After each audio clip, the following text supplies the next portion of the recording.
So we're here today to talk about the most anticipated horror films of 2013, and I brought someone really special to talk about this. Ryan, I'm just going to let you do your thing. This is what you know. Oh, Let's thanks. talk about horror films. Well, I think the #1 movie on my list, and a lot of people out there will probably go, "Oh my gosh, no way!" is Evil Dead. The Evil Dead. Oh yeah, remake. Hands yes. down. Yeah, that looks awesome. I mean, honestly, if you saw the poster which said this is gonna be the most terrifying film you've ever seen, there's a trailer which they just released, and it is amazing.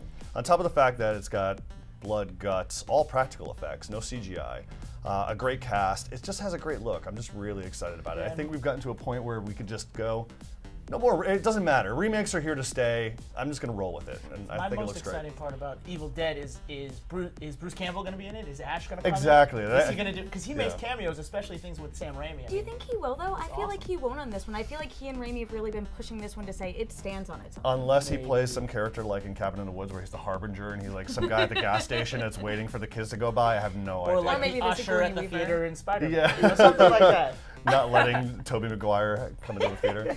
Yeah, Evil Dead is hands down one of my most anticipated. I'm really excited about a movie called Pacific Rim. I know it's not straight up horror. It's giant monsters. It's giant monsters. Come on. I grew up on Godzilla movies. I like Pacific Rim is on the list. 2 movies that you guys should be paying attention to that I've already seen but come out in 2013.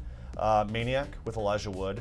Maniac is a remake of a 1980 movie, and it is amazing. It's just like, it's all told from the point of view of a killer, and every once in a while the camera will dip in and out of that perspective, and you'll see Elijah doing his thing. Sure. And then a film called You're Next, which is a home invasion movie coming out in August, and that's about a girl who's having a dinner party with family and friends, and a bunch of masked killers show up, and she kicks a lot of ass. Wow. Your Next is amazing. Well, I want to ask you about Insidious, because that's coming out as well. Insidious 2. Yeah, it's going to be really interesting because James Wan has 2 movies coming out this summer. He's got The Conjuring, which is like another haunted house kind of story, but it's focusing on the Ed and Lorraine Warren, and they're real-life paranormal investigators. Oh, wow. And it's one of their cases. And then I think the following month he's got Insidious Chapter 2. Yeah. And I'm excited for that. I've heard some really good things about it. I've heard it's crazier and a lot more scary. What about 3D in horror movies? Does it make it better or worse? It depends. If the filmmaker knows how to utilize 3D. I mean, we just saw Texas Chainsaw 3D come out. How'd you feel about that movie, by the way? It did really, really well. For one of the first releases of the year, 25 mil at the box office, #1 that weekend.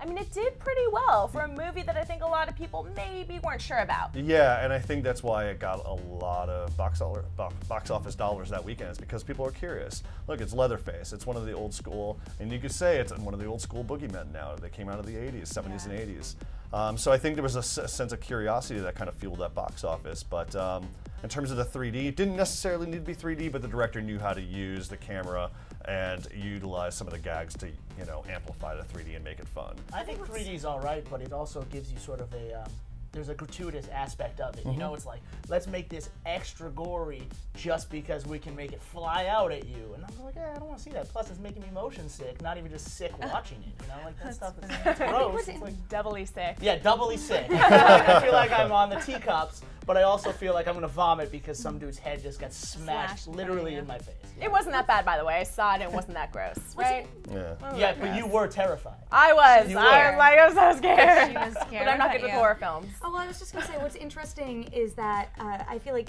when 3D was, before Avatar, when 3D was first sort of starting out, we're seeing like a lot of horror films get the 3D treatment in like the early 2000s because they could have stuff like poking out at you, and now maybe now that they realize that they can't do that anymore, that audiences aren't going to respond as well, they need to find a way to make it Well, it's what the immersive. filmmakers like to use the word immersive.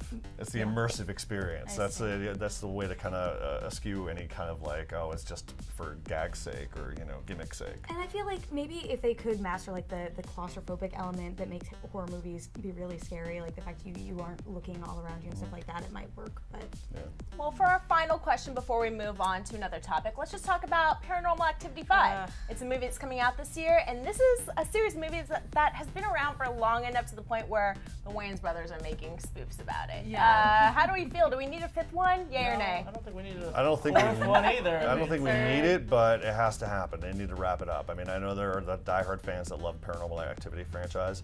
Part 4 offered no answers whatsoever. It was a step back, I think, story-wise, but you need to have that closure. So. Do you think they're going to close it? That's exactly They better. They I don't- better. While we're on the topic of final chapters, can I just point out that there is a Human Centipede 3 coming out? Yes. Did anyone know that there was a 2? Yeah. But there needs to be. I'm I mean, that behind. story needs to join the mythology. The mythology needs to be How do you closed build on out. a human centipede? How do you get more gross than that? How do you build on upon the that? Paranormal Activity? But they did. You gotta get more meta. I mean, I there can be think more you guys- ghosts, but it's like you're stitching Let's people be optimistic. together. Anything is possible, That's true. especially in Hollywood.